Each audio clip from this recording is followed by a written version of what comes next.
Hello friends, welcome to maths study. तो आज के इस वीडियो में हम लोग दशमलव संख्याओं का वर्गमूल निकालना सीखेंगे।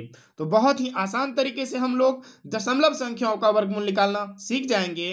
तो आप इस वीडियो को अंत तक देखिए और अंत में आपको पूरा ये दशमलव संख्याओं का वर्गमूल समझ में आ जाएगा। तो चलिए हम लोग पहले प्रश्न को हल करते हैं। तो इस वीडियो में हम लोग कुल 4 प्रश्न हल करेंगे और सबसे अंत का सवाल जो होगा बहुत ही अच्छा लेवल का होगा। तो हम लोग सबसे पहले छोटे से सवाल को हल करते हैं। तो हमें कहा गया है 6.25 का दशमलव मतलब 6.25 का वर्गमूल ज्ञात कीजिए। ठीक है, ये दशमलव का वर्गमूल कहा जाता है। ठीक है, तो यहाँ पर हम इसे दशमलव को भूल जाना है, हमें सिर्फ ज्ञात करना है 625 का वर्गमूल। तो ध्यान दीजिए, यहाँ पर हमें भाग विधि से ज्ञात करना है। तो हम क्या काम करेंगे, इसे इस तरह से लाइन खींच लेंगे और यहाँ भी एक लाइन इस तरह से खींच लेंगे। अब हम क्या काम करेंगे, यहाँ से दो संख्याओं का एक जोड़ा बनाएंगे और जो बच गया उसे छोड़ देंगे। अब हम क्या काम करेंगे, ऐसा संख्या ढूंढेंगे जो कि 6 से पहले, यानी कि 6 से पहले ऐसा कौन सा नंबर है जो पूर्ण वर्ग है, यानी कि किस संख्या का वर्ग करेंगे कि 6 से कम होगा लेकिन वो जो है पूर्ण वर्ग संख्या होगा। देखिए 4 एक पूर्ण वर्ग संख्या है जो कि 6 से पहले है, तो वो किस संख्या का है। तो देखिए 4 को हम लिखते हैं 2 गुना 2, यानी कि 2 का वर्ग करने पर हमें मिलता है 4, जो कि 6 से कम है और यह एक पूर्ण वर्ग संख्या है। ठीक है, यानी कि हमें किस से यहाँ पर कौन सा ऐसा संख्या ले मतलब इसको गुना करें, जो संख्या यहाँ पर लेंगे उतना ही बार उसको पढ़ना पड़ेगा। तो 6 से पहले पूर्ण वर्ग संख्या क्या है, 2। तो 2 को 2 बार पढ़ेंगे तो ये होगा 4। और अब यहाँ पर भी 2 लिख करके ध्यान दीजिएगा, यहाँ पर हम 2 बार 2 को लिखेंगे और इसको जोड़कर यहाँ 2 दूना 4 लिखेंगे और यहाँ पर अब घटाएंगे, 6 में से 4 गया तो क्या बचेगा, 2। अब इसको उतारेंगे तो 2 5, यानी कि क्या हो गया 25। जब भी ये दो संख्या उतरेगा यहाँ से तो दोनों एक ही साथ उतरेगा। ठीक है, अब हम क्या काम करेंगे, ये बन गया 225। अब यहाँ पर ऐसा कौन सा नंबर रखें, जैसे मान लीजिए यहाँ पर 4 पर हम 1 रखते हैं तो 1 से गुना भी करना पड़ेगा, तो ये होगा 41। और यहाँ पर अगर हम 4 पे 5 रखते हैं तो 5 से गुना भी करना पड़ेगा, यानी कि यहाँ पर हम जो भी नंबर रखेंगे उसी से गुना भी करना पड़ेगा।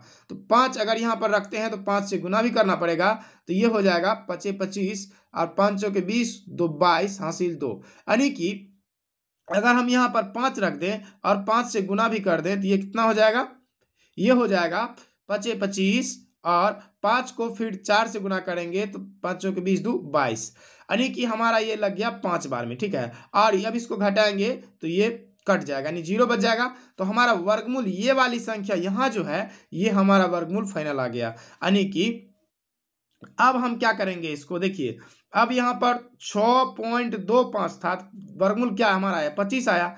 ठीक है, 25 वर्गमूल जो आया है तो हमें दशमलव का भी ध्यान रखना है। तो हम क्या काम करेंगे, यहाँ पर देखिए दशमलव के बाद 2 अंक है तो वर्गमूल जो निकालेंगे इसमें इधर से गिन करके, यहाँ पर दशमलव के बाद 2 अंक है तो इसका आधा कर देंगे, तो 1 अंक के बाद यहाँ दशमलव बैठा देंगे। ठीक है, चलिए एक और प्रश्न करते हैं और आपको समझ में आएगा अच्छी तरह से।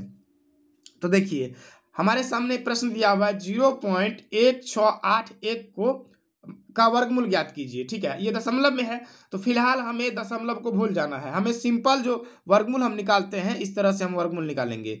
तो यहाँ पर इस तरह से हम लाइन बनाएंगे और ये जो संख्या है इसे लिख देंगे 1681 है। इधर से हम पेयर बनाते हैं दो संख्याओं का, तो ये पूरा पूरा पेयर बन गया। अब देखिए, अब यहाँ पर 16 से छोटी कौन सी संख्या है जो कि पूर्ण वर्ग है या 16 के बराबर होनी चाहिए। तो 3 जो है 3 का वर्ग करेंगे तो 9 होगा और 4 का अगर वर्ग करते हैं तो क्या होगा 16।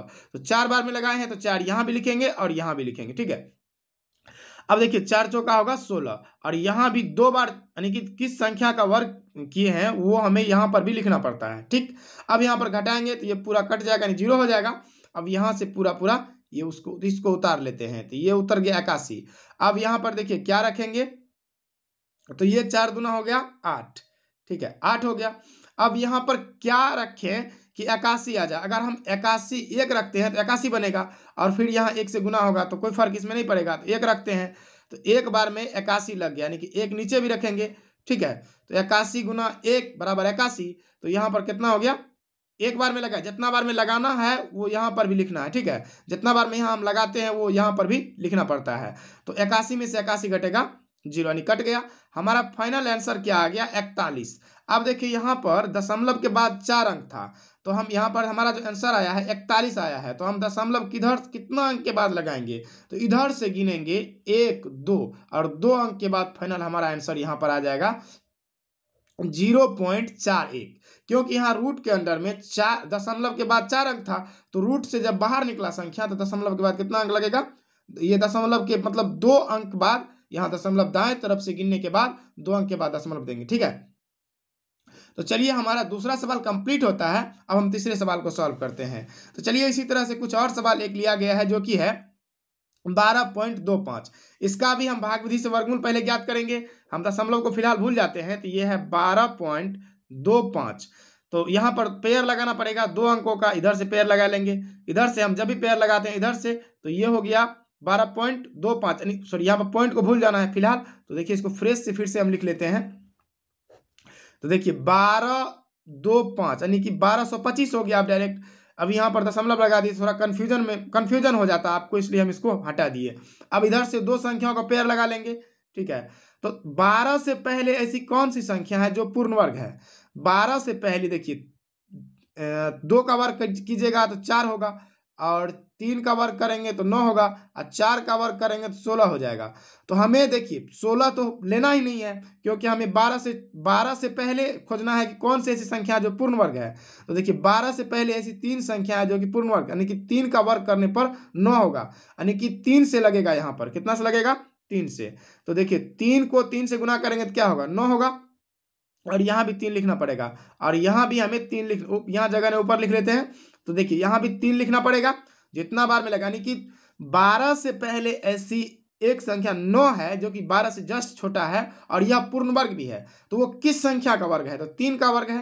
तो 3 का वर्ग मतलब 3 से गुना किए इसको 3 बार, तो हो गया 9, और इसको घटाएंगे तो ये क्या बचेगा? 3। अब दोनों अंक यहाँ से उतार लेंगे तो ये हो जाएगा 325। अब इसको जोड़ के यहाँ लिखते हैं 3 दूना 6। अब देखिए ये बन गया 325। अब यहाँ पर ऐसा क्या रखें, किससे गुना करें? जो संख्या यहाँ रखेंगे उसी से गुना भी करना पड़ेगा। तो यहाँ पर हम एक बार रख लेते हैं 5। जैसे यहाँ पर मान लीजिए 5 यहाँ रखेंगे तो 5 से गुना भी करना पड़ेगा। तो 5 गुना 5 25 होगा, 6 5 30, 5 35, हासिल हो गया 3, 355 हो रहा है। तो एक बार हम 4 रख के देखते हैं, ठीक है। तो 5 25 और 6 5 30 2 32, सॉरी 6 5 30 2 32 होगा यहाँ पर, यानी कि 5 बार में ये हो रहा है। तो ये क्या हो जाएगा? 6 5 6, 5 बार में। तो देखिए यहाँ पर 5 यहाँ रखेंगे और 5 यहाँ भी रखेंगे, यानी गुना करना है।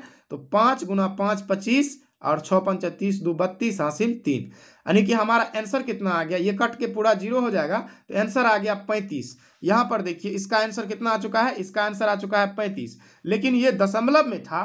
तो दशमलव के बाद यहाँ रूट के अंदर में 2 अंक के मतलब दशमलव के बाद 2 अंक था, ठीक है। तो यहाँ पर हम दशमलव जब ये रूट के अंदर से निकलेगा तो 1 अंक में आ जाएगा, ठीक है। यानी कि दाएं तरफ से गिन करके हम 1 अंक के बाद दशमलव बिठा देंगे। इधर 2 अंक के बाद इधर यहाँ पर दशमलव था, इधर से हम 1 अंक के बाद, यानी कि ये ऐसा समझना है आपको कि रूट के अंदर से अगर कोई संख्या निकलती है तो उसका यहाँ पर दशमलव मतलब मान आधा हो जाता है, ठीक है।